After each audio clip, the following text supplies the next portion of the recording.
Hello সবাইকে, আসসালামু আলাইকুম। কেমন আছেন আপনারা? আমিও ভালো আছি।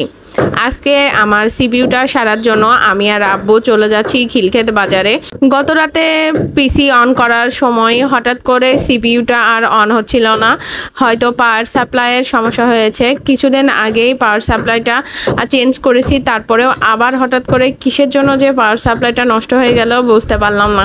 যাই হোক, দেখা যাক কি বলে।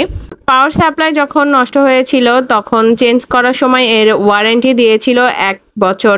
এখনো 1 বছর হইতে 1 মাস বাকি, তাই আর দেরি না করে আজকে নিয়ে যাচ্ছি। 1 মাস আগে যদি চেঞ্জ করে দেয় তাহলে তো আর টাকা দিতে হবে না।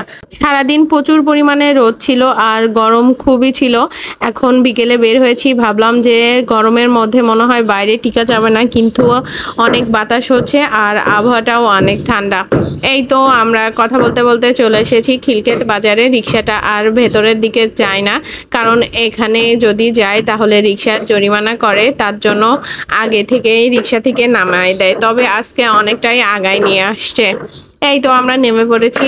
এখন এখান থেকে আমি আর আব্বু চলে যাচ্ছি ওই ফুড ফ্লাইওভার পার হয়ে ঢাকার রেজেন্সি, ওই মার্কেটেই 3য় তলাতে পিসি, ফোন আরো অন্যান্য জিনিসপত্র সারে। এই তো আমরা চলে এসেছি রাজুক মার্কেটের এখানে বসে আছি। এত পরিমাণে বাতাস হচ্ছে, আব্বু বলল যে একটু বসে থাকি। অনেকটুকুনি হাঁটা হয়েছে, আব্বু বেশি হাঁটতে পারে না, আর এখানে প্রচুর বাতাসও হচ্ছিল। এই জন্য ভাবলাম একটু বসে থাকি। তাছাড়া সুমনেরও আসতে লেট হচ্ছিল। আমরা একটু আগে আগে চলে এসেছিলাম, তার জন্য বসে বসে ভিডিও করছিলাম আর আমি আর আব্বু গল্প করছিলাম। আব্বু বলতেছে, দেখো এত মানুষ কেউ চেনে নাই, সবই অপরিচিত। আর এক পাশ দিয়ে মানুষ উঠছে ব্রিজে আর এক পাশ দিয়ে নামছে। বলছে যে এত মানুষ ঢাকা শহরে, এত বিল্ডিং এ যদি একসাথে মানুষ রাস্তায় বের হয় তাহলে রাস্তায় জায়গায় দেওয়া যাবে না। যাই হোক, খুবই বাতাস হচ্ছে। দেখেন ভিডিওতে দেখা যাচ্ছে গাছপালা কি নড়া নড়তেছে। অনেক সময় এই শপিং মলে যখন কাজে আসি একাই আসি, অনেক সময় এখানে একা একা বসে থাকি, কারণ সুমনের আসতে লেট হয়।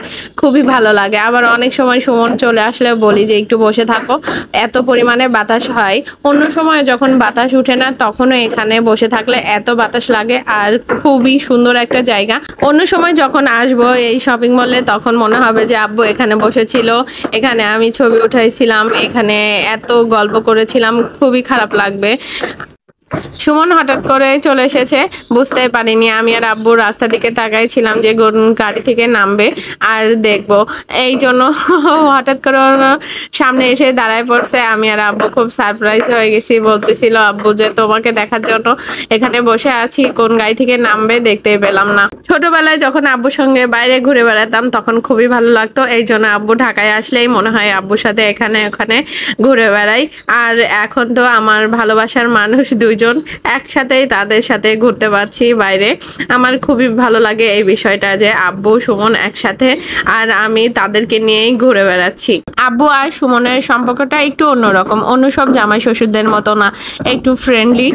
আমার মনে হয় আব্বু আমাকে যতটা ভালোবাসে সুমনকেও ততটাই ভালোবাসে, আর সুমনও আব্বুকে অনেক পছন্দ করে।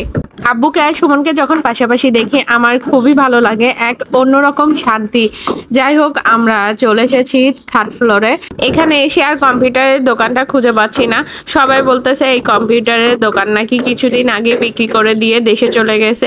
হাইরে কপাল, এখন আমার ওয়ারেন্টির কি হবে? ওয়ারেন্টি তো আর কাজ হলো না। তবে পাশে থেকে একটা লোক বলছিল যে ওই কম্পিউটারের দোকানে যে ছেলেটা কাজ করত সেই ছেলেটা নাকি অনেক ভালো কাজের হাত, বললো যে তাহলে ওনাকে দিয়ে দেখান। উনি আবার পাশের দোকানে আছে। অনেক খোঁজাখুঁজি করার পরে দোকানটা খুঁজে পেলাম, আর ওই ছেলেটাকেও। ওই ছেলেটার কাছে সিপিইউটা সারতে দিয়ে আমি, সুমন, আব্বু একটু এসির বাতাস খাচ্ছিলাম এখানে দাঁড়াই থেকে থেকে। আর যাই হোক, আজকের ভিডিও কেমন লেগেছে অবশ্যই কমেন্টে জানাবেন। পরবর্তী ভিডিও দেখার জন্য সাথেই থাকবেন। আল্লাহ হাফেজ।